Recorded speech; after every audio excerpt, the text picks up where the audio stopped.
So நம்ம வந்து பேய், மான்ஸ்டர் இந்த மாதிரியான விஷயங்கள்லாம் பார்த்து நம்ம ஏன் பயப்படுறோம்? நமக்கு ஃபியர் அப்படிங்கிற எமோஷன் எதனால் வருதுன்னா, அவங்க உருவத்தை பார்த்து மட்டுமே வருதானா கிடையாது.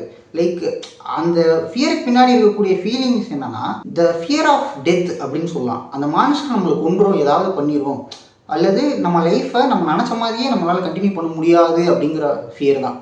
நமக்கு பிடிச்சவங்கள நம்ம மிஸ் பண்ணிடுவோம், அவங்கள நம்மளால் திரும்ப பார்க்க முடியாது, நம்ம வீட்டுக்கு திரும்ப போக முடியாது. இந்த மாதிரியான நிறைய ஃபீலிங்ஸ் சேர்ந்து தான் நமக்கு இந்த ஃபியராக வருது. ஸோ எப்போவுமே வந்து எனக்கு ஒரு கேள்வி இருக்கும், மான்ஸ்டர்லாம் வந்து நம்மளை கொன்றும் அப்படின்றதால நம்ம அதெல்லாம் பார்த்து பயப்படுறோமா, இல்லை அதுங்கெல்லாம் வந்து பெரிய பெரிய பல்லு வச்சிருக்கு, பயங்கர பார்க்க கொடூரமாக இருக்குது அப்படின்றதால அதை பார்த்து பயப்படுறோமா அப்படிங்கிற ஒரு கேள்வி இருக்குது.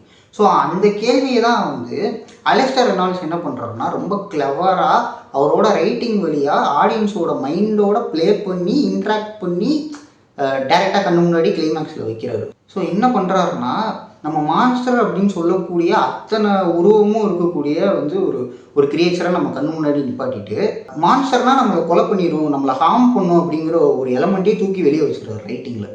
ஸோ மாறாக இங்கே இருக்க ஏலியன் என்ன பண்ணுதுன்னா, அவனை பற்றி கேர் தான் பண்ணுது. அவன் வந்து இறந்துடக்கூடாதுன்னு நினைக்கிது, அவன் வந்து அவன் வாழ்க்கையை நிம்மதியாக முடிக்கணும் அப்படின்னு நினைக்கிது. ஸோ இந்த மாதிரி குணாதிசயங்கள் இருக்கக்கூடிய ஒரு கிரியேச்சர், இது பார்க்க க்ரீப்பியாக மான்ஸ்டர் மாதிரி இருக்குது.